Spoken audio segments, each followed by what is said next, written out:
First contacts Fury. Dr. Sarah Chen stood at the Quantum Research Facility's observation deck, her dark eyes fixed on the strange readings flooding her holographic display. The quantum entanglement experiment hadn't failed. It had done something impossibly different.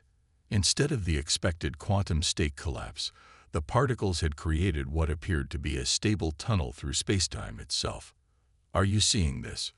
she called out to her colleague, Dr. James Rodriguez, who was already frantically typing at his console. The facility's massive quantum accelerator hummed beneath them, its blue glow casting strange shadows across the room. "Seeing it. I'm trying to figure out how to explain it," James replied, his voice tight with excitement. "These readings suggest we've created a sustained quantum bridge. It's like we've punched a hole through." A deafening alarm cut through the air, red warning lights flooding the facility. Sarah's display suddenly flickered, then died completely. Through the observation window, she watched in horror as a massive shape materialized directly above their quantum accelerator. A ship, dark and angular, easily the size of a small city. "This is High Commander Vex Thor of the Galactic Federation Security Council," a voice boomed through every speaker in the facility, speaking perfect English. "Your species has breached containment protocols. Stand down immediately." Within hours, the truth emerged. Humanity had been quarantined, sealed off from the rest of the galaxy by advanced technology. Their quantum experiment had accidentally broken through these barriers, forcing the Federation's hand. But it wasn't fear of human aggression that had prompted the quarantine. It was fear of human unpredictability. "Your species defies all known psychological models," High Commander Vex Thor explained to the hastily assembled United Earth Council. The alien stood nearly 8 feet tall, his crystalline exoskeleton shifting colors as he spoke. "You pursue paths that our simulations indicate have a 0% chance of success, yet you succeed. You make technological leaps that should be impossible given your development timeline. You are, in simple terms, an anomaly." Sarah sat in the council chamber, still trying to process how her quantum physics experiment had led to this moment. Besides her, James was furiously taking notes on his tablet, his scientific curiosity apparently overriding any sense of fear or caution. "So you're saying you quarantined us because we're too unpredictable?" Council President Maria Santos asked, her voice carrying a sharp edge. "That we're too dangerous to be allowed into your galactic community?" "Precisely," Vex Thor replied.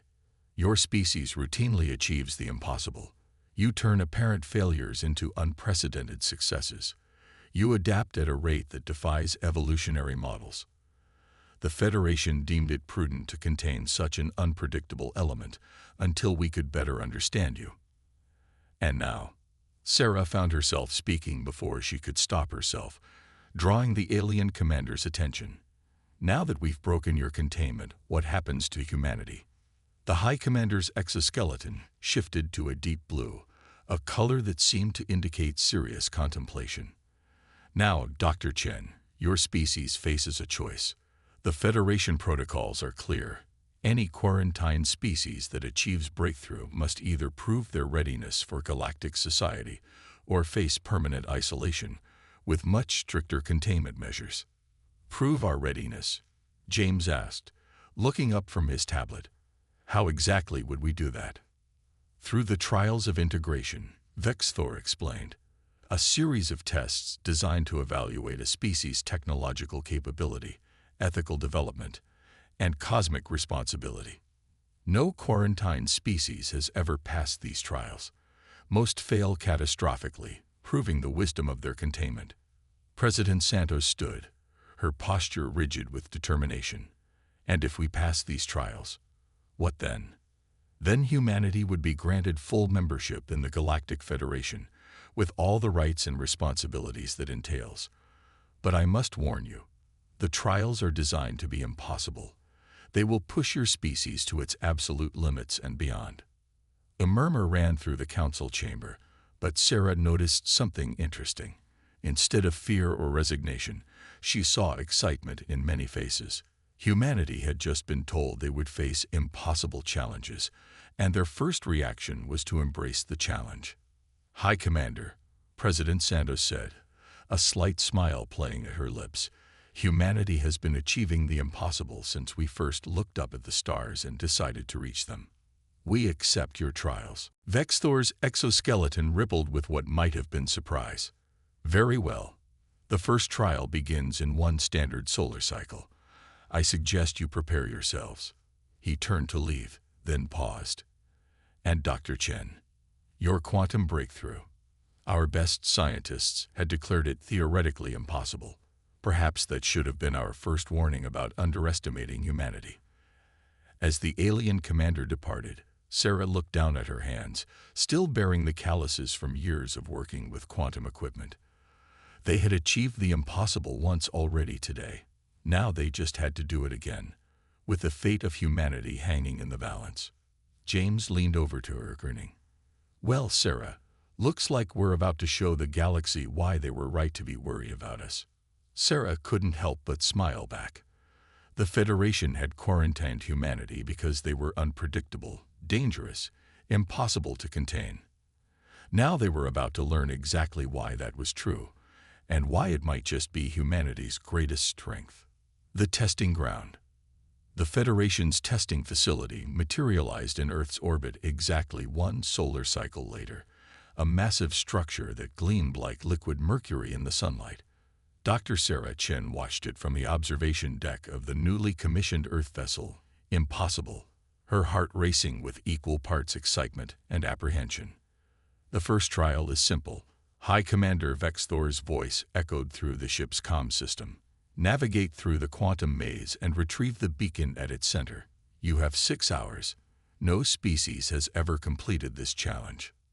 Sarah studied the holographic display showing the maze's structure.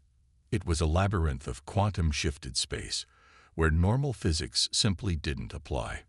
Corridors that appeared straight-bent in impossible directions, and paths that seemed to connect would suddenly phase out of existence. "They're testing our breakthrough," she muttered, understanding dawning. This is why they chose this as the first trial. Captain Maya Patel, the decorated pilot chosen to command the Impossible, nodded grimly. "Can you get us through it, Dr. Chen?" "Not alone," Sarah replied, turning to James, who was already running simulations on his console. "But maybe together we can find a way." The first hour was spent simply trying to understand the maze's quantum architecture. Every time they thought they'd mapped a path, the quantum fluctuations would shift, rendering their calculations useless. 2 more hours passed as they tried increasingly complex mathematical models, each one failing to predict the maze's behavior. "This is impossible," one of the Federation observers stated flatly. "The quantum shifts follow no discernible pattern. You cannot plot a course through chaos." Sarah watched the shifting corridors, something nagging at the back of her mind. "What if we're thinking about this wrong?" she suddenly said, straightening up. "James, remember our failed experiments before the breakthrough?"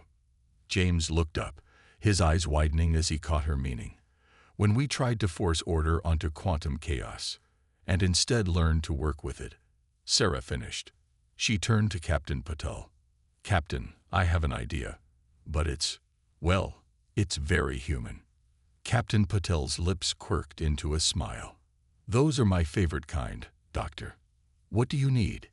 Instead of trying to map the maze, we need to become part of its quantum state. Remember how our breakthrough happened? We stopped trying to control the quantum particles and instead let them guide us to new possibilities." The Federation observers chittered in what might have been disbelief or amusement. "You cannot synchronize a starship with quantum chaos. The energy requirements alone would tear your vessel apart." "Watch us," James said, already modifying the ship's quantum drive. Sarah began rerouting power from non-essential systems, her fingers flying over the controls. Captain Patel took her position at the helm. "All crew, secure for quantum state shift. This is going to get weird." The Impossible shuddered as its quantum drive spun up to frequencies it was never designed to achieve. Warning lights flashed across every console, but Sarah kept pushing, adjusting, feeling her way through the quantum field like a swimmer testing unfamiliar waters. Quantum resonance in 3, 2, 1. Sarah held her breath as she activated the modified drive. Reality shifted. The maze no longer appeared as a static structure, but as a flowing river of possibilities. Captain Patel gasped as new sensory information flooded her neural interface with the ship. She could feel the quantum currents, the eddies of probability. "It's beautiful," she whispered, her hands moving instinctively across the controls. The impossible responded like a living thing, flowing through the quantum maze as if it were water running downhill, finding natural paths through the chaos that no computer could have calculated. The Federation observers fell silent, their instruments recording something they had believed impossible, a starship actually synchronized with quantum uncertainty itself. They reached the beacon in just under 5 hours, emerging from the quantum maze with their ship's systems strained but intact. As James secured the beacon, Sarah looked at the Federation observers, unable to keep a small smile from her face. "Impossible is just another word for hasn't been done yet," she said. High Commander Vexthor's voice came through the comm, carrying an undertone that might have been respect. "First trial completed. Humanity has achieved what 17 other species could not. But do not celebrate too quickly. The second trial begins tomorrow, and it will test more than just your scientific prowess." As the testing facility disappeared back into quantum space, Sarah exchanged looks with James and Captain Patel. They had passed the first trial not by overpowering the challenge or outsmarting it, but by adapting to it, by turning what should have been a fatal weakness into their greatest strength. "You know," James said, studying the readings from their quantum synchronization, "I think we just invented an entirely new form of space travel." Captain Patel laughed. "Trust humans to stumble into revolutionary discoveries while just trying to pass a test." Sarah began analyzing the data from their quantum maze navigation, already seeing dozens of potential applications. The Federation had designed this trial to be impossible, but they had failed to account for humanity's greatest asset, their ability to transform failure into unexpected triumph. Tomorrow would bring new challenges, but for now, humanity had proven something important. They belonged among the stars, whether the Federation was ready for them or not. Diplomatic chaos. The second trial never came. Instead, alarms blared through the Impossible's corridors at 300 Earth Standard Time. Captain Patel rushed to the bridge, where a holographic message from High Commander Vexthor flickered with urgency. "We have a situation," the crystalline being announced without preamble. "The Nexus Assembly Station is under attack by the Void Clans.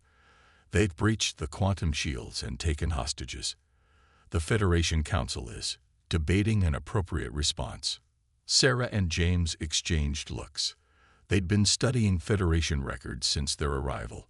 The Void Clans were space raiders who operated beyond Federation space, using stolen quantum technology to strike without warning. "How many hostages?" Captain Patel asked, already checking the Impossible systems. 317 beings from 22 different species, Vexthor replied. "The Council is concerned that any rescue attempt might escalate the situation. The Void Clans have threatened to detonate quantum charges if anyone approaches. And while they debate, people die." Sarah muttered, loud enough for the commander to hear. Vexthor's exoskeleton shifted to a deep purple. "This situation is not part of your trials. The Federation cannot ask an unproven species to intervene in such a delicate matter. However, I am obligated to inform you that the Nexus Assembly Station is within range of your vessel's quantum drive." Captain Patel straightened in her chair. "Commander, request permission to assist. The Impossible's quantum synchronization capabilities might give us an advantage the Void Clans won't expect." "Permission denied," Vexthor stated flatly. "This is an internal Federation matter. Your involvement could jeopardize your species' evaluation." "With respect, Commander," James spoke up, "those hostages don't care about evaluations or politics. They need help. Now." A tense silence filled the bridge. Finally, Vexthor's exoskeleton rippled. I must remind you that any unauthorized intervention will be noted in your species assessment. I am now temporarily unavailable due to an urgent council session. End transmission. Captain Patil turned to her crew. Did our commander just give us a roundabout order to disobey him? Sounded like it, Sarah said, already moving to the quantum drive controls. James, remember how we modified the drive for the maze? I have an idea.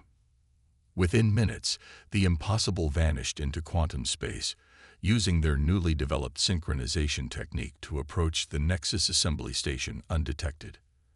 The massive station hung in space like a wounded animal, its quantum shields flickering erratically where the Void Clans had breached them. Scans showed 27 Void Clan warriors, the tactical officer reported. They're concentrated in the central hub. Hostages are gathered in the main assembly chamber. Those quantum charges they mentioned, they're real, and they're linked to dead man switches. So we can't take them out directly, Captain Patil mused. Dr. Chen, Dr. Rodriguez, you got us here. Any other brilliant ideas? Sarah studied the quantum field readings around the station. Actually, yes, but it's going to sound crazy. Those are still my favorite kind, the captain replied with a grim smile. What followed was perhaps the strangest rescue operation in Federation history.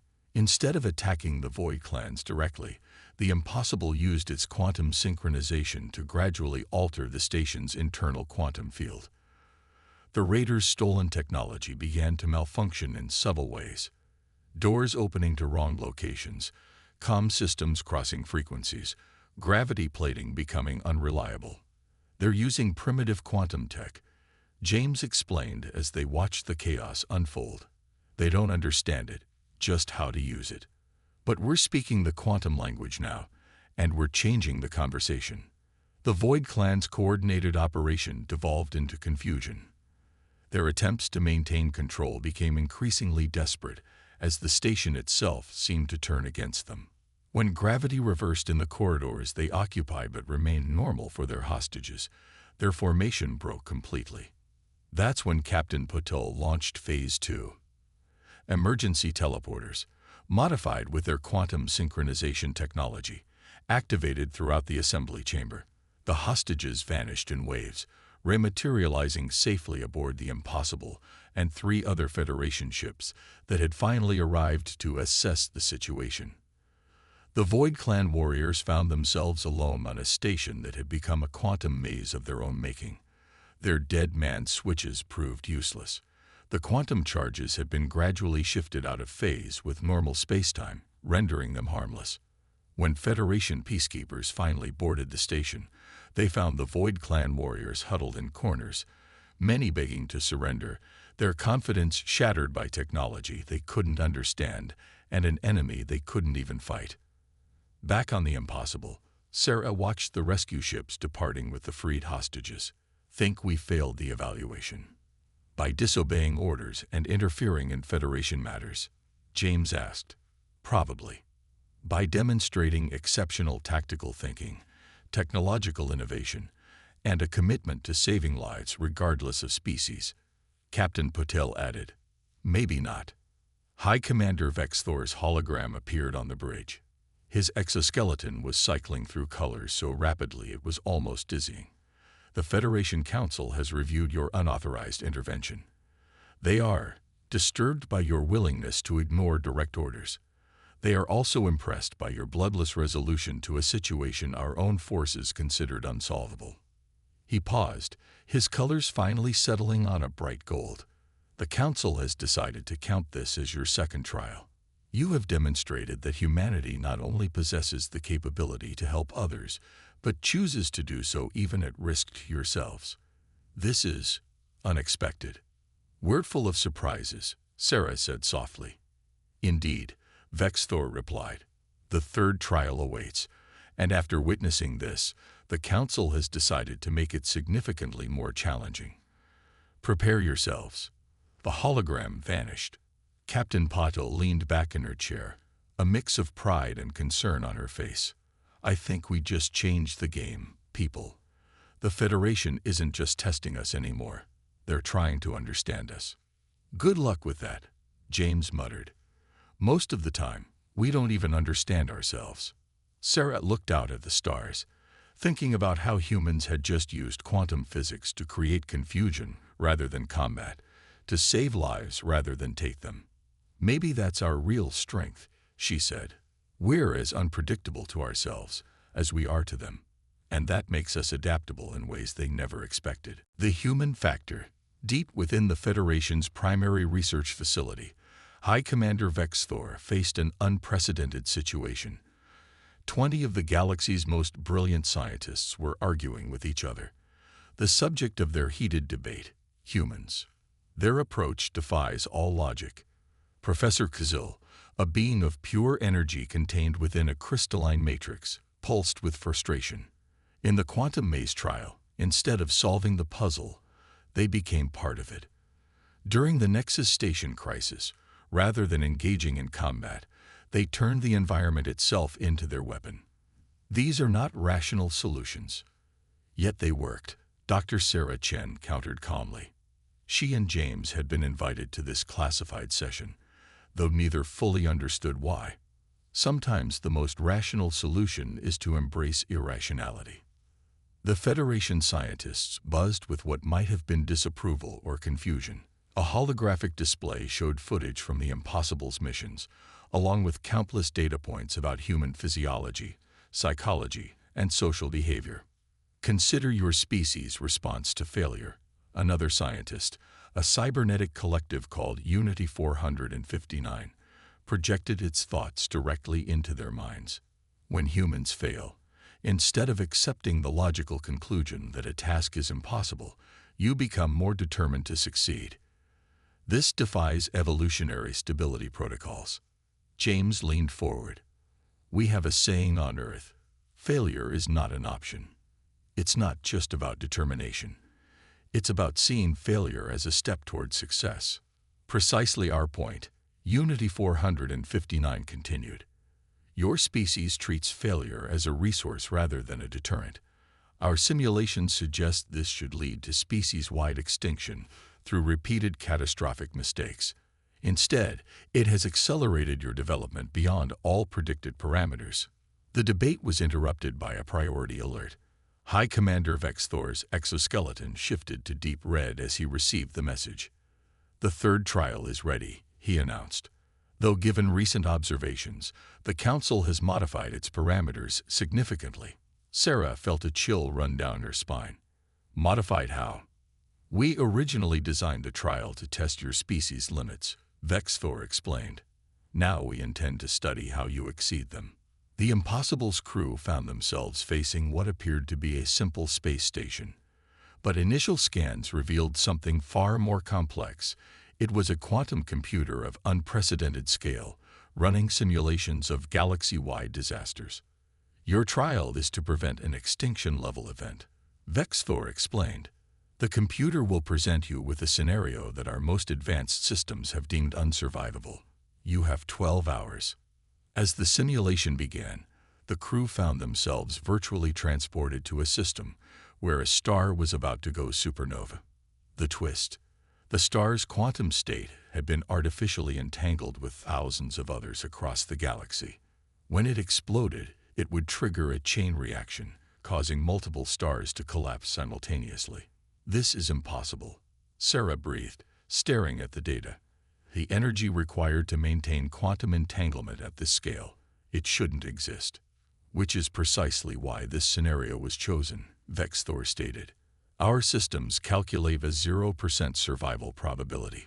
Even evacuating nearby systems would be impossible given the time constraints. Captain Patel studied the tactical display, her expression thoughtful. Dr. Chen, remember what you said about failure being a step toward success. What if we stop trying to prevent the inevitable? Sarah's eyes widened as she caught the captain's meaning. You want to trigger the supernova early. But that would make things worse.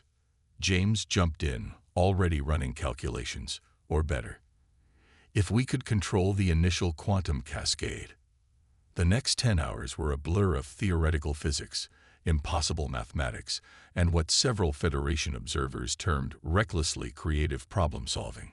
Instead of trying to prevent the disaster, the humans worked to understand it, to guide it, to transform it. They triggered the supernova early, but not before modifying its quantum signature.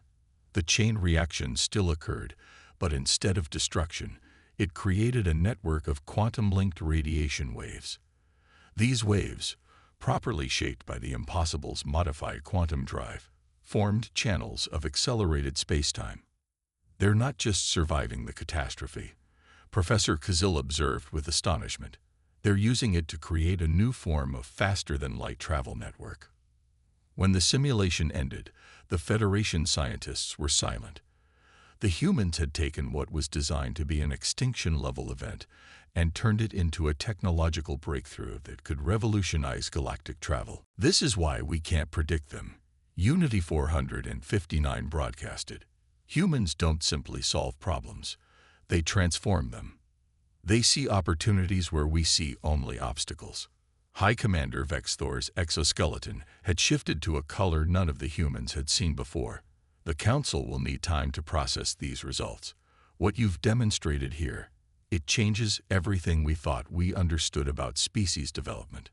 As they prepared to return to the impossible, Sarah noticed something in the Federation scientists' data, subtle changes in how they were measuring human responses.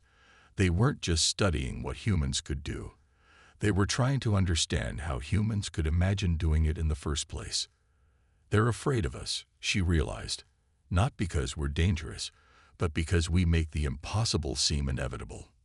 No, James corrected, looking back at the still stunned Federation scientists. They're afraid because we make them question their own limitations, and that's exactly why they need us. Back aboard the Impossible, Captain Patel received a cryptic message from Vexthor. Prepare for the final trial. The fate of more than just humanity may depend on it. Sarah looked out at the vast expanse of space, wondering what challenge could possibly follow this one. They had turned destruction into creation, failure into opportunity, and impossibility into innovation. Whatever came next, she knew humanity would face it the same way they faced everything. Not just with determination to succeed, but with the creativity to redefine what success meant. Warriors of hope. The final trial never happened. Reality intervened instead. The Impossible's crew was preparing for whatever challenge the Federation had devised when every quantum communications channel in the galaxy lit up simultaneously. A threat had emerged from the depths of intergalactic space, a vast, dark swarm of entities that existed partially in quantum space, consuming energy and information from everything they touched. We're calling them the entropy wave. High Commander Vexthor explained to an emergency session of both Federation and human representatives. His exoskeleton had turned a color so dark it seemed to absorb light. They've already consumed 3 outer systems. Our weapons pass right through them. Our shields can't stop them. They're not just destroying worlds, they're erasing them from existence. Sarah studied the data streaming across her console, her mind racing. The entities seem to exist in a state of quantum flux, simultaneously there and not there, consuming the very information that defined reality itself. How much time do we have? Captain Patel asked, already calculating battle strategies. At their current pace, 6 months before they reach core Federation space, but we've lost contact with every system they've encountered. We don't even know if time flows normally inside their influence. James looked up from his own readings. You said they consume information. What about the quantum wake they leave behind? A void of null space, one of the Federation scientists replied. Nothing can exist there. All information is. They stopped, mandibles clicking as they realized what James was suggesting. Sarah was already moving to the quantum physics station. If they're consuming information, they're processing it somehow. Everything that processes information has to follow certain universal laws, even in quantum space. And we know something about working with quantum impossibilities, don't we? Captain Patel added with a grim smile. What followed was the most ambitious project in human or Federation history. The Impossible's quantum synchronization technology was adapted and expanded, installed on thousands of ships. Sarah and James worked with Federation scientists to develop a new theory of quantum information dynamics, pushing the boundaries of what both humans and aliens thought possible. But the entropy wave kept coming. System after system went dark. The Federation Council began evacuating outer worlds, trying to stay ahead of the advancing doom. Hope started to fade. That's when Sarah had her breakthrough. "We've been thinking about this wrong," she announced during yet another emergency session. "We're trying to fight them, but what if we could communicate with them instead? Communicate with entities that exist in quantum flux." Vex Thor's exoskeleton rippled with disbelief. "Everything that processes information is, in a way, alive," Sarah explained. "And everything alive can be reached if you know how to speak its language." James caught on immediately. "The quantum synchronization. We're not using it to its full potential. Instead of just observing the quantum state, we could join it," Sarah finished. "Not just our ships, but our minds. A true quantum interface." The Federation Council erupted in protest. The risk was too great. The human mind wasn't meant to interface directly with quantum states. It was impossible. Captain Patel stood. "Impossible is what humans do best. And right now, impossible is our only option." The plan they developed was both brilliant and insane. Using modified versions of the quantum drive, they would create a bridge between normal space-time and the quantum realm where the entropy wave entities existed. But instead of trying to fight them, they would attempt to understand them. The Impossible would lead the mission, its crew connected to the quantum interface, their consciousness expanded into a realm where the normal laws of physics were mere suggestions. Sarah, James, and Captain Patel volunteered to be the primary interfaces. As the entropy wave approached the core systems, the Federation fleet took position. Thousands of ships, their quantum drives synchronized, created a network of consciousness that stretched across space itself. The moment of contact was beyond description. The human consciousness, already unique in its ability to embrace paradox and possibility, expanded into quantum space. They found the entities there, ancient and vast, consuming reality not out of malice, but out of a hunger born of eternal isolation. And humans, with their unique ability to see hope in hopelessness, did something unprecedented. They offered the entities a choice. Through the quantum interface, they showed the entropy wave a new way to exist, not by consuming information, but by sharing it. They offered them connection instead of consumption, growth instead of destruction.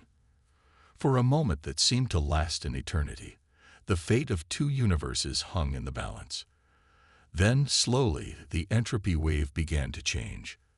The darkness that had consumed whole systems transformed into something new, a network of quantum consciousness that enhanced reality rather than erasing it. When it was over, when the quantum interface was shut down and normal space-time reasserted itself, something fundamental had changed. The Federation had witnessed humanity not just solving an impossible problem, but transforming it into an opportunity for growth that neither side had imagined possible. "We still don't understand how you did it," High Commander Vex Thor said later, his exoskeleton shimmering with colors never before seen. "By all our models, by all our knowledge, it should have been impossible."